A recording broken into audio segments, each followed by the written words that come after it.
कृष्ण भगवान की।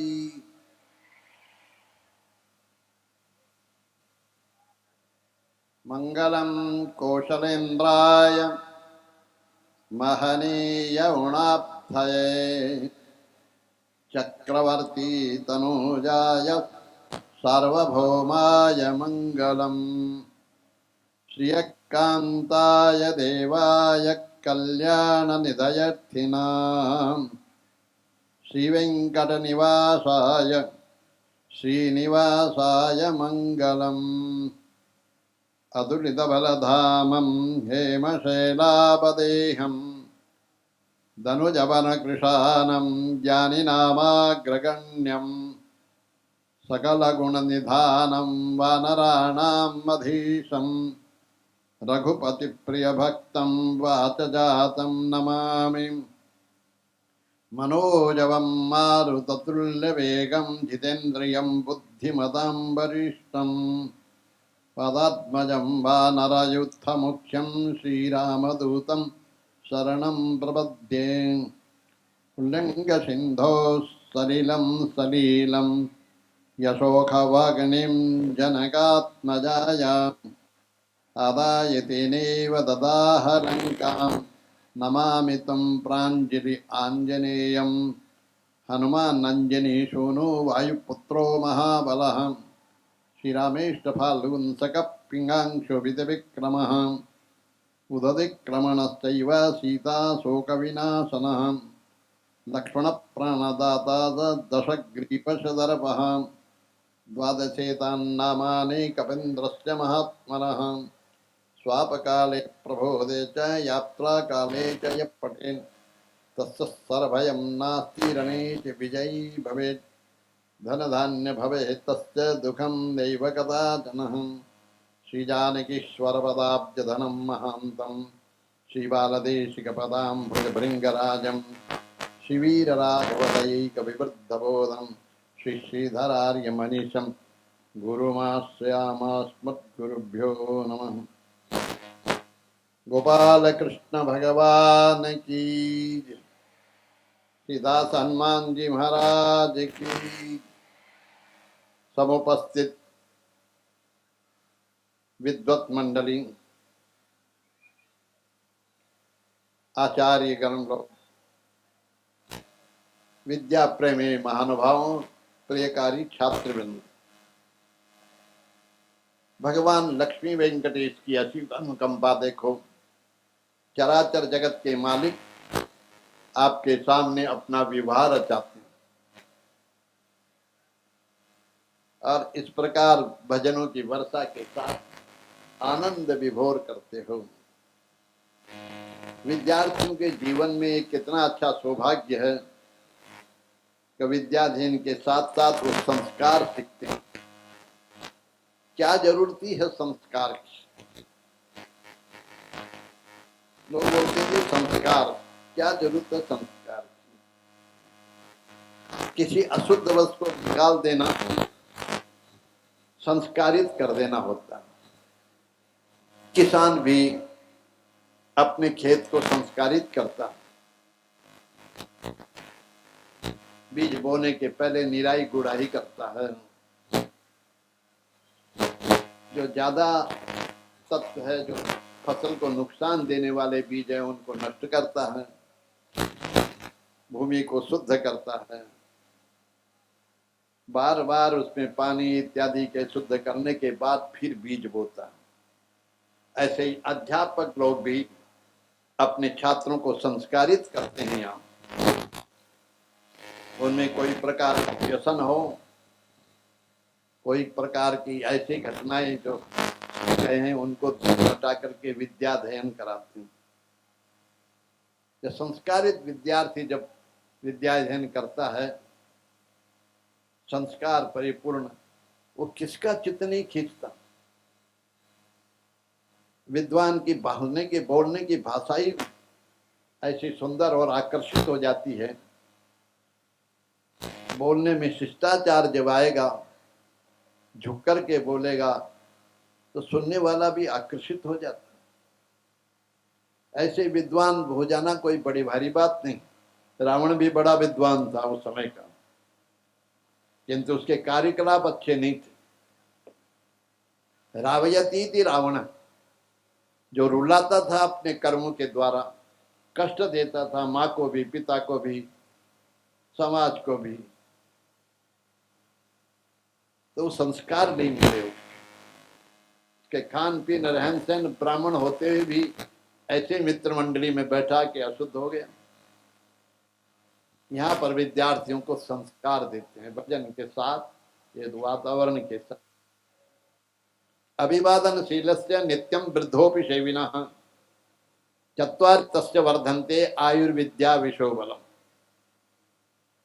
जो अपने माता पिता बुजुर्ग लोगों के लिए अभिवादन करता है, उनके इज्जत प्रतिष्ठा बनाता है, प्रणाम करता है, उनकी आज्ञा में रहता है, उस व्यक्ति के, उस विद्यार्थी के 4 चीजें बढ़ती हैं। उसकी आयु बढ़ जाती है। अल्पायु कोई गलती हो तो अल्पायु से पार होकर पूर्ण आयु प्राप्त करता है। आयुर्विद्या, और विद्याध्ययन में विद्या प्राप्त होती है, यश और बल बढ़ता है। आयुर्विद्या यशो बलम।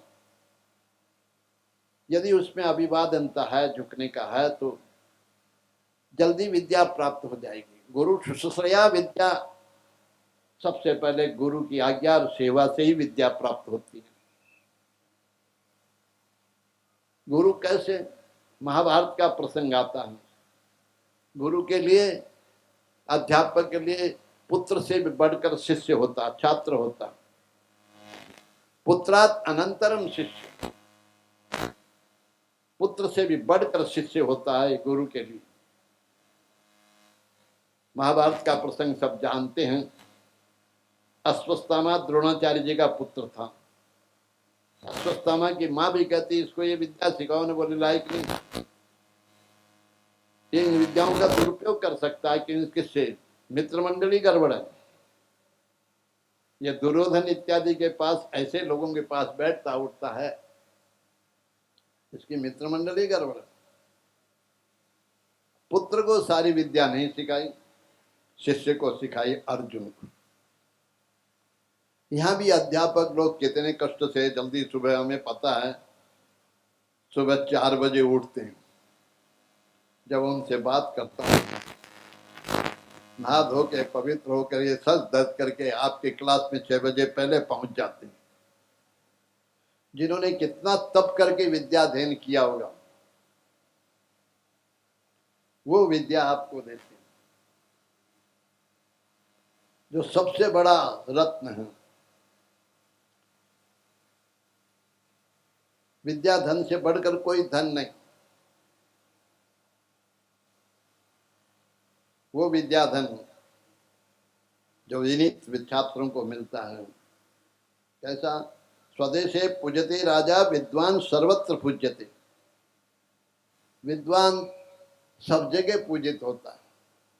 राजा तो अपने देश में भी, अरे मंत्री संतरी 5 वर्ष के, 2 वर्ष के, 6 महीने, पता नहीं कितने दिन पूजन कराते होंगे, खत्म हो जाते हैं। किंतु वो विद्वान, उसकी सत्ता हर समय रहती है, वो परमानेंट होते हैं, आए गए गए वाले नहीं होते। ये आईएएस अधिकारी लोग इतने पढ़ करके परिश्रम करके उस पद पर आए होंगे, मंत्री तो अंगूठा छाप भी रहते हैं। उनके द्वारा सत्ता नहीं चली जा सकती, इन विद्वानों के द्वारा चलती।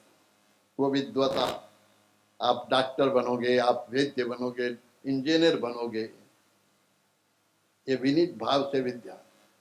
वो विद्या पूर्वकोपि कोशोयम दृश्यते तब भारती व्ययतो वृद्धि मायाति क्षय मायाति संचार। हे विद्या, आपका कोष बड़ा अपूर्व है। विद्या आपका धन खजाना बड़ा अपूर्व है। जितना विद्या को खर्च कर बढ़ती, जितना विद्या किसी को पढ़ाओगे उतनी बढ़ती चली जाती, और जितना संचय करोगे विद्या खत्म हो जाती है। धन को तो खर्च करने पर खत्म हो जाता है, किंतु विद्या तो जितना खर्च करोगे उतना बढ़ेगा। इन गुरु के प्रति श्रद्धा पूर्वक जो विद्या अध्ययन किया वो अमिट होता है। आप तो भारत का इतिहास जानते हैं, पढ़ते हैं, ऐसे ऐसे विद्वान, ऐसे ऐसे गुरु भक्त हुए। एकलव्य, एकलव्य की कथा बताती है हमें गुरु के प्रति श्रद्धा। मंत्रे तीर्थे दिजे देवे, देवेगे भेषजे गुरु, यादृशी भावना यस्य सिद्धिर्भवति तादृशी। गुरु के प्रति जैसी हमारी भावना होगी वैसे ही हमारी सिद्धि प्राप्त हो जाएगी। उदाहरण के लिए यदि डॉक्टर है, किसी ने कहा रे उस डॉक्टर की दवाई लो जल्दी ठीक हो जाओ, बोले क्या करें, मेरे पड़ोसी ने उसकी दवाई ली थी वो मर गया। तो भैया आपका भाव यदि ऐसे आ गया डॉक्टर के प्रति तो आप भी वैसे होगे। नहीं, डॉक्टर में और डॉक्टर की दवाई में आपकी श्रद्धा होती है, वो विश्वास होता है कि इस डॉक्टर की यह दवा मेरे अमुक व्यक्ति को सही कर दिया, स्वस्थ कर दिया, मैं भी स्वस्थ होऊंगा। ये श्रद्धा, ऐसे गुरु में यदि श्रद्धा है तो आप थोड़ा बहुत पढ़ोगे तो आपको सब याद आ जाएगा। गुरु दीक्षा देते हैं, क्लास के अंदर पढ़ाते समय अपनी शक्ति का उस पर प्रसार करते, उस विद्यार्थियों पर अपनी शक्तिपात करते, इसलिए उनको जल्दी याद हो जाता है।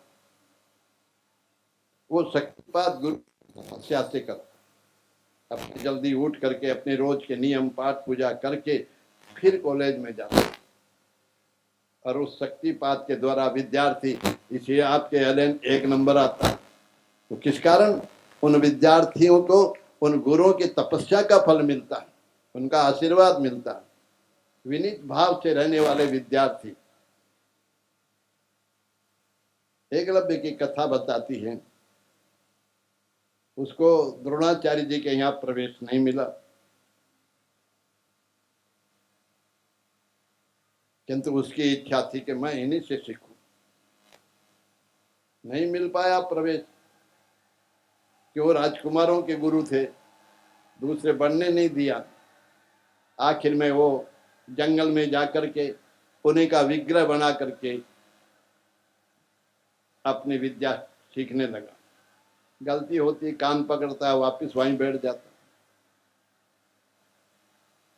ऐसी विद्या हासिल कर ली कि द्रोणाचार्य जी अपने शिष्यों के सहित जब जंगल में गए, उनके साथ जाने वाले कुत्ते को जब भौंकने लगा तो एकलव्य ने इस प्रकार तीर चलाई कि उसको चोट भी नहीं लगे और उसका मुंह बंद हो गया। कुत्ता जब विपत्ति में आया तो उधर ही पांडवों के कौरवों की तरफ भटका गया। द्रोणाचार्य ने देखा ऐसा तीरंदाज को, जो इसको कुत्ते को कष्ट भी नहीं हुआ, इस प्रकार उसका मुंह बंद कर दिया। जाके देखा एक, बोले किसके शिष्य हो, किससे सीखा? एकलव्य ने अपने गुरुजी की विग्रह दिखा दिया, मूर्ति, जो मिट्टी की मूर्ति बनाई थी। द्रोणाचार्य बोले मैंने पढ़ाया नहीं, इसके भी नहीं ज्ञान प्राप्त कर लिया। वो श्रद्धा, गुरु के प्रति वो श्रद्धा उसको सब अर्जित कर। फिर आगे की कथा, अंगूठा लेने पर भी गुरुजी इतने प्रसन्न हो गए, आशीर्वाद दिया कि तुम बिना अंगूठा भी धनुर्धर्म में 1 नंबर होंगे। महाभारत की कथा आती है, इतना धनुर्धर हुआ किंतु मित्र गड़बड़ हो गए, जरासंध के साथ मित्रता रह गई। भगवान से विरोध करने लगा, थोड़ी सी विद्या आई, विरोध तो हो ही जाता है। आखिर में भगवान ने उसको नष्ट किया। महाभारत का प्रसंग है। किंतु गुरु की प्रति श्रद्धा से सब विद्या अर्जित कर जाती है। अगर अच्छे व्यक्ति को विद्या मिली तो बहुत अच्छा, वो संसार का भला करेगा। विद्या विवादाय धनम मदाय, शक्ति परेशान पर पीड़नाय। दुष्ट व्यक्ति के पास विद्या आ गई तो विवाद करेगा, धन आएगा तो उपद्रव करेगा, शक्ति आएगी तो दूसरों को सताएगा। किंतु अच्छे व्यक्ति के पास विद्या ही तो ज्ञानाय दानाय रक्षणाय, दूसरे को ज्ञान देगा, धन आएगा तो उसका दान करेगा, और शक्ति आएगी तो गरीब की रक्षा करेगा। ऐसा विद्याध्ययन आप विद्यार्थियों को मिल रहा है, किंतु विद्यार्थी को नियम से रहना चाहिए। आलस्य से विद्या नहीं आती। विद्यार्थी नाम कुतः सुखम, विद्यार्थी को आलस्य कैसे और आलस्य को विद्या कैसे। विद्या अध्ययन करना है तो आलस्य को चाहिए और नियम से रहो। वो विद्वता आपको जो प्राप्त करते हैं, विदेश में जाओगे तो आपके माता के समान रक्षा करेगी। मातेव रक्षति पिते नियुक्ते, वह विद्या पिता के समान आपकी हित का करेगी। ऐसी विद्वता आपको यहाँ मिलती है। देखो ना, जो विद्वान हुआ उसकी सब जगह प्रतिष्ठा, और केवल रूप यौवन संपन्ना विशाल कुल संभवा, अच्छे सुंदर भी है, स्मार्ट भी है, अच्छे कुल में भी जन्मा है, पैसे वाला भी है, किंतु बिना विद्या के विद्या भीना न शोभनते निर्गंता किंसुका, ढाक के फूल के समान सुंदर तो है किंतु गंध नहीं, इसलिए उसकी कोई प्रतिष्ठा नहीं।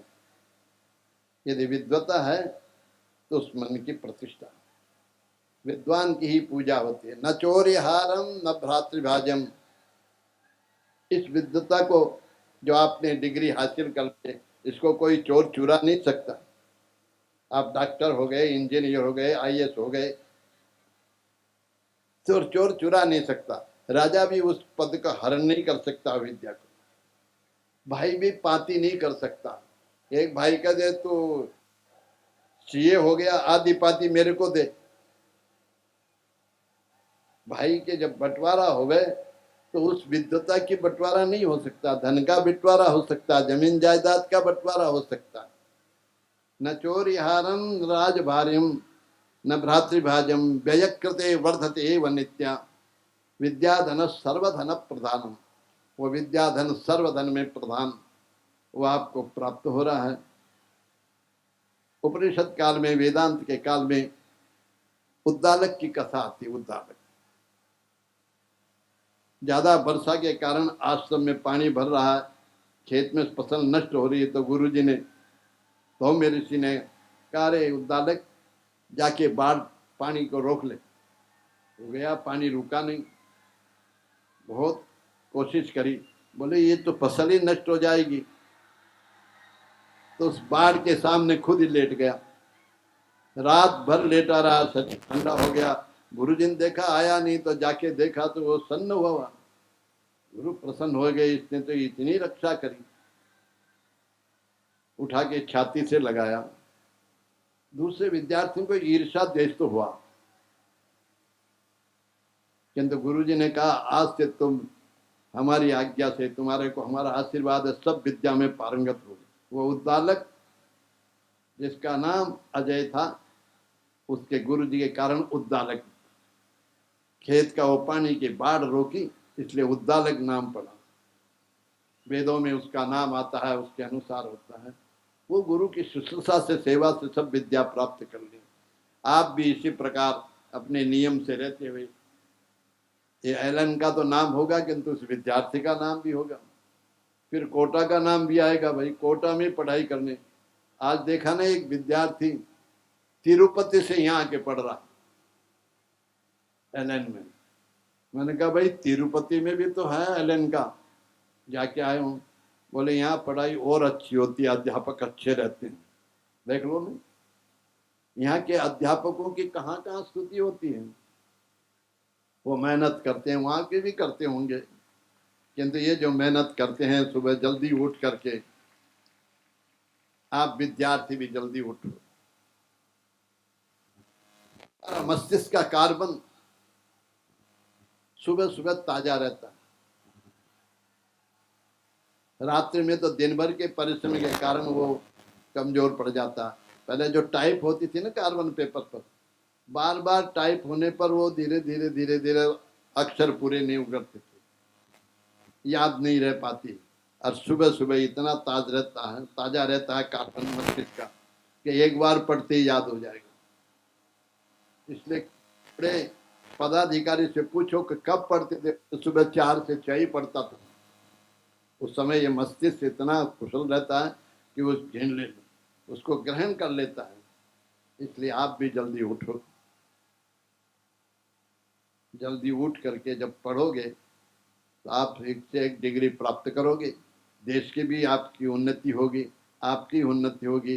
ये आने वाली पीढ़ी के रक्षक है। ये यही छात्र आने जाने के बाद विद्वान हो करके अच्छे संस्कारित होके देश का नाम भी करेंगे, अपना नाम भी करेंगे।